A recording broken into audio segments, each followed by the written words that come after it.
Hi there, this is Angelus, and welcome back. Now, I want to ask a serious question here. For you people out there who are already coaches, what does it take to be a good coach or a great coach? And for those people out there who are looking to invest in a coach, the question would be, what makes a good coach and a great coach? And if you're going to invest your money on any coach in the near future, you want to hear this video from the beginning to the end.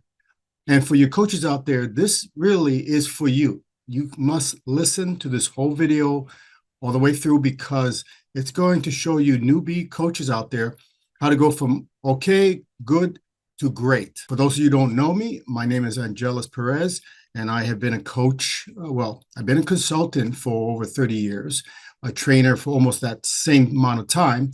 I think about 12 years ago, I became a coach, and my wife has been a coach about 25 years plus.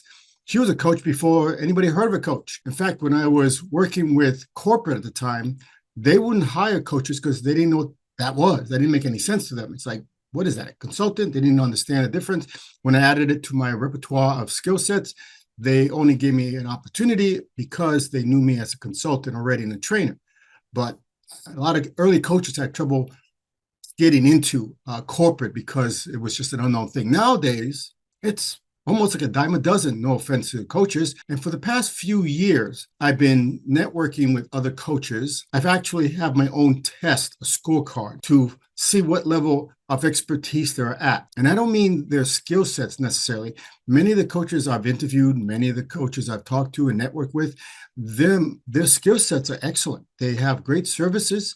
They have great containers. They have great products. That's not the issue. What the issue falls is the basic elemental foundations of what a coach should be. Coaches are in every field. They're in dating, they're in eating, not just fitness, they're in business, they're in finance. I mean, you name a niche, there's a coach there. But many of the newer coaches are having problems getting into their particular niche because primarily there's competition out there. But the truth of the matter is, it's not about competition. I realized by going out there and interviewing them that they had an issue with their fundamentals when it comes to customer service.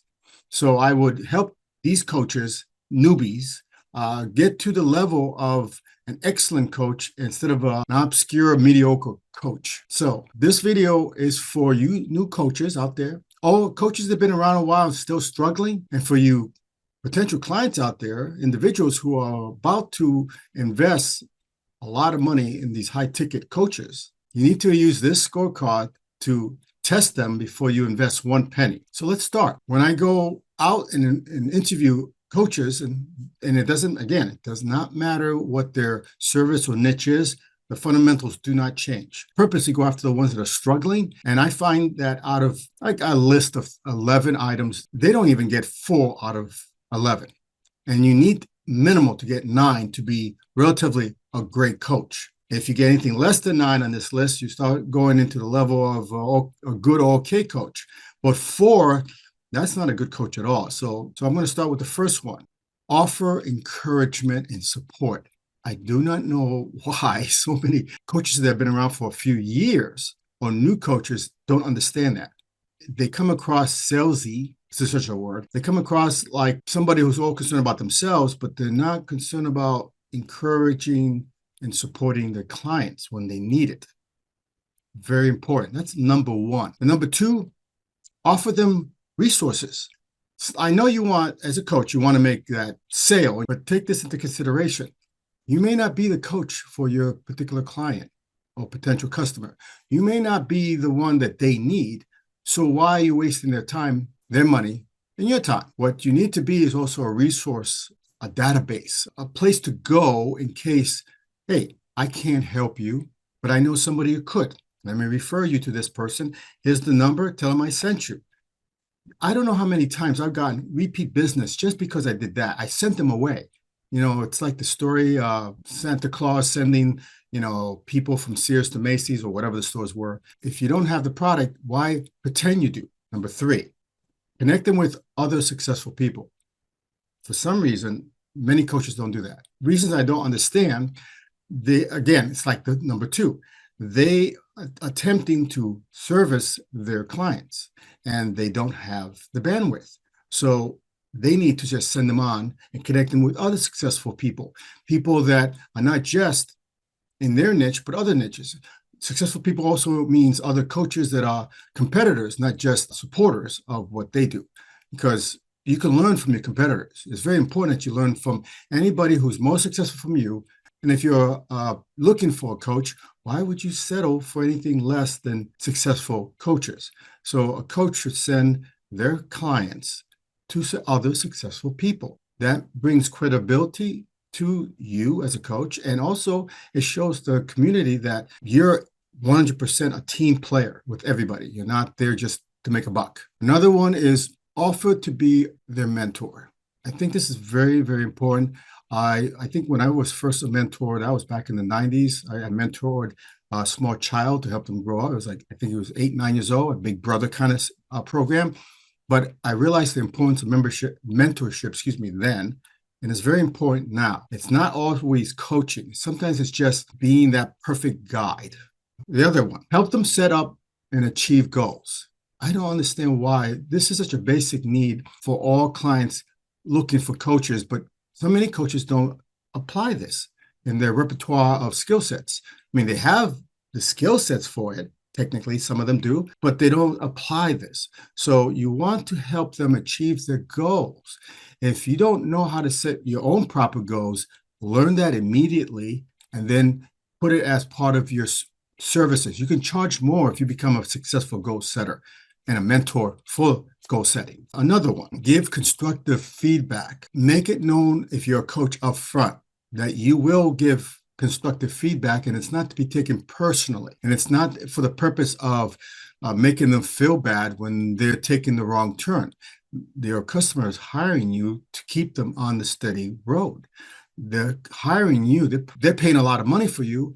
You need to make sure that they get the proper feedback. Help them stay organized. There's a lot of clients that go to some of my colleagues in the industry that are so poorly organized in their files, their computer, their lives. Sometimes you have to take care of non-coaching areas. So let's say you're a financial coach or you're a business coach and you're dealing with, or an organizational coach, and you're dealing with parts of their structure, their system, business-wise, to help them be more effective and efficient. You're organizing it. But you find out that what is done in one place is done in all places. So you find out that they're really messy, unorganized people in their social life, in their home life, and everywhere else. So they're bringing that to their profession, their business. Be able to organize all aspects of their life. Every coach should have this ability. I don't care if your specialty is not, hobbies, social life, life at home.